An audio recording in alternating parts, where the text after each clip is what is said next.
York, the dramatic parade of major world figures across the stage of history continues. Cuba's Fidel Castro boards a Soviet airliner to return to Havana, a little hoarse from his non-stop 4-hour marathon speech before the General Assembly.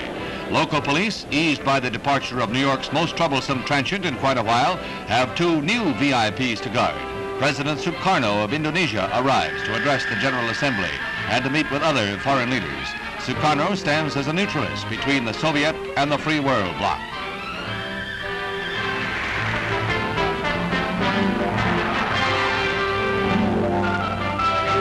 Shortly afterwards, King Hussein of Jordan arrives, already on record in complete disagreement with Khrushchev's plan to reorganize the UN. While here, Hussein will meet with other notables, but not Nasser of Egypt, with whom relations verge on outright hostility.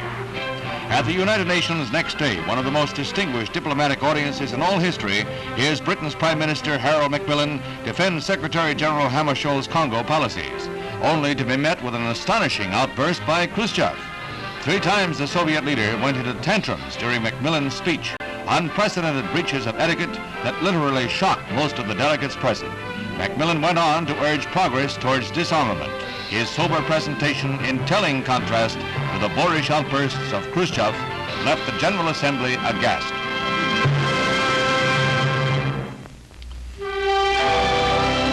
At the White House, a glittering state dinner with the President and First Lady playing hosts to Prince Akihito of Japan and his Princess Michiko. The heir to the Japanese throne and his commoner wife are spending 3 days in the capital in the course of their state visit to this country, in connection with the centennial of Japanese-American relations. For this occasion, Princess Michiko substitutes for the traditional Japanese kimono a Western evening dress.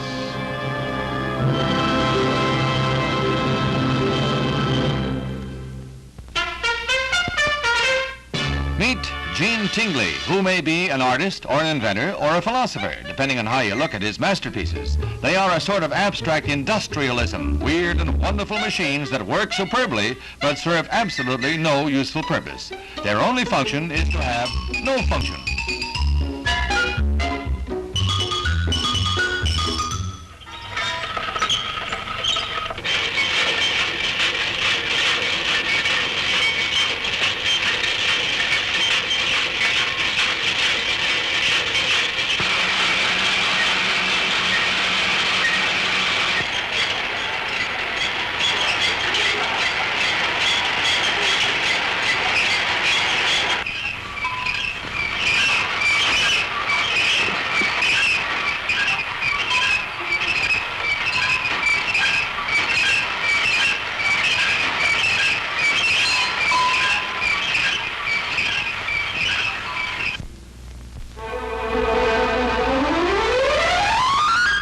Fashion forecast by Llama, a group that represents the entire ladies' leather apparel industry.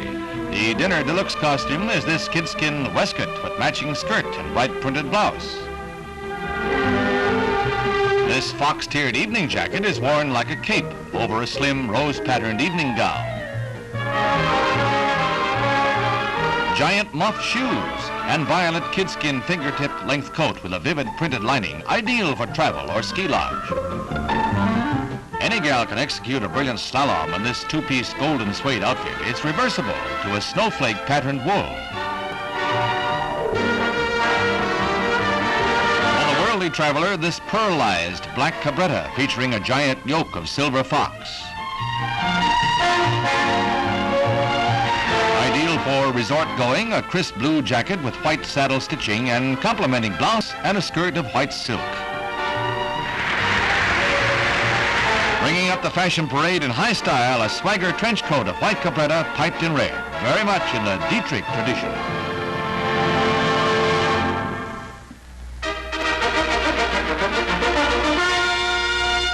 Pro football in San Francisco, the New York Giants against the 49ers, whose Y.A. Tittle sparks the first period. From way back, he tosses a screen pass to Hugh McElhenney, and the big halfback picks up 29 yards. San Francisco already leads by 1 TD.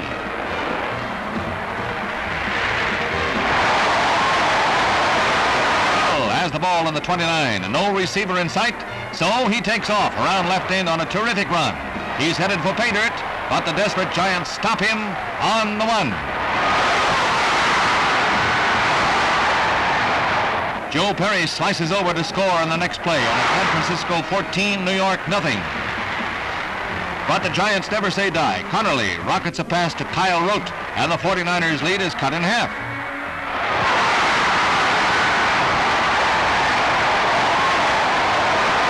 In the second half, Mel Triplett blasts up the center for 26 yards.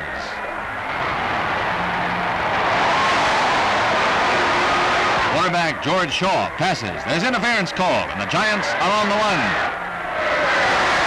Mel Triplett barrels over, and the score is tied.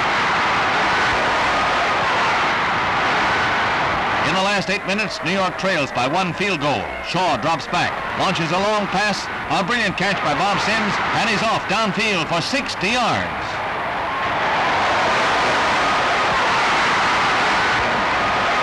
Shaw takes in the air again. Triplett receives and rams over the line, and the Giants win 21-19.